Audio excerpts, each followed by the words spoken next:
video ang nilipti kami nila. Tadaan! Hello! Hello, Banjaw. Koko! Ano pang pupig nagkakatay ng words? Koko!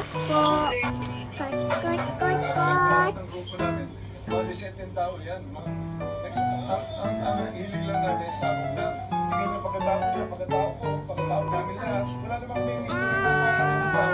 Itinanggi ni Ang aligasyon ay patungan na sinubukan niya itong sukulan ng 300 million pesos. Ayun, ulog. At iba pa nilang tapuhan. Saan napunta? Si Patidongan Anya ang humingi ng 300 million pesos ng Lucky. pag-usap ito. At abogado si Attorney Carol Cruz sa isang hotel nitong June 12. Sabi ni Cruz, ito ang dahilan kaya sila naganda ng affidavit of recantation. Sabihin daw para makonvinsing ko siya na magbigay na lang ng 300 kung may discount. Ulo. Bahala na silang mag-usap. 30 million, bahala sila. Teka, hindi ko makita. Silang dalawa na Tama mo. mag-usap, subject to their mutual terms. Ito malaki. I was Ayan, no? requested by Sa sobrang Mr. haba, Ram napuputol to na. draft the affidavit of recantation, which I did. And pinadala ko sa kanya on June 21. Ayon kay Ang, nangingin ito kahit nagbigay na siya ng 12 million pesos na campaign fund para sa federal race. Di pa dito ang noong eleksyon. Punot-tulo talaga nito ang pera.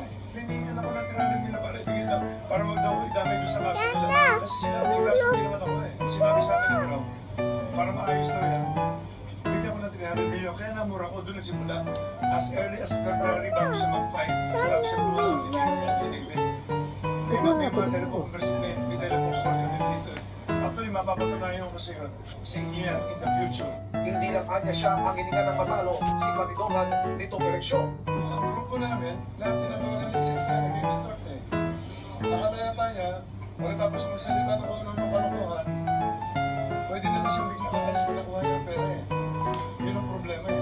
Lahat tinatawagan eh. Kamay. Gretchen, tinatawagan ako. Asyo, haba, oh. Sinasama na si Gretchen, humihingi ng time na humihingi Yes, ng pang Papa. kampanya yung asawa. Not hand, nail. Tapos tinawagan ni Brown.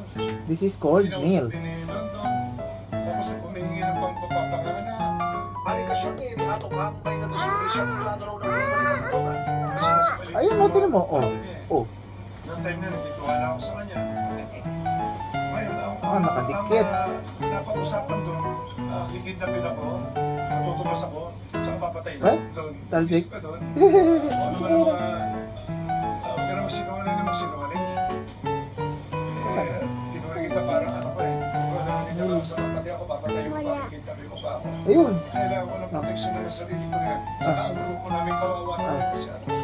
Sabi Sabi pa, ang company Ni- hindi kwalipikadong maging state witness si Patidongan dahil ito umano ang may pinakamabigat na partisipasyon sa kaso. Memory. Questionable din daw ang pagkatao nito. Kita pa namin sa due Ano diligence yan? namin na January Wala. 2020, merong nag-file ng information for frustrated murder.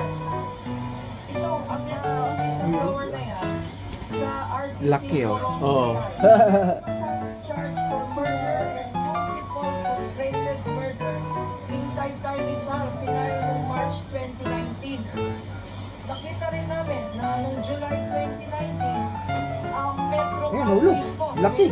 Metropolitan Bank and Trust Company mismo, ang nag-file ng isang kaso for robbery. Robbery with threat and intimidation, physical injuries, and great threats. Talsik.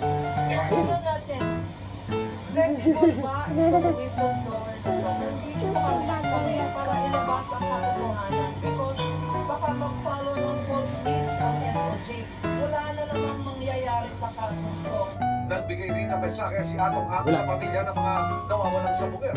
Malalaman nyo rin na totoo. Siguro sa pag-iwis niya, may lalabas na totoo dyan. Wala kami kinalaman lahat dyan. Kapalayon, uulitin ko, sinasabi ko, lahat ng grupo namin, mga disenteng tao yan.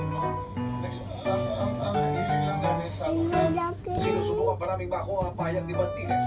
Si Patidongan naman, nanindigang hindi siya lumapit kundi siya raw ang nilapitan ng kampo ni Ang para papirmahin ang affidavit of recantation. Parang binaliktad niya ang lahat na sinabihan ako doon, tanggapin mo na yan, bawilin mo lahat ng sinasabi mo, at mag-refer ito. na lang. Malaki. Yun ang pagkasabi Nasaan? sa akin. Ito. Oh. Hindi ako Oh, nagiging laki oh. Ang alekasyon nagplano siyang dumutin si Ang. kabaligtaran lahat ng sinabi niya. Ako mag-inlove sa kanya. Sino ba naman ako? Si Mr. Atong Ang, mag-isip kayo. Tigil na pinig ko na halos lahat nandun na sa kanya. Wala rin anyang papayaan ang mga inukat ng mga kasong isinampa sa kanya. Alam naman ng Panginoon yan. Kung mayroon man yan, dapat noon pa. Di ba?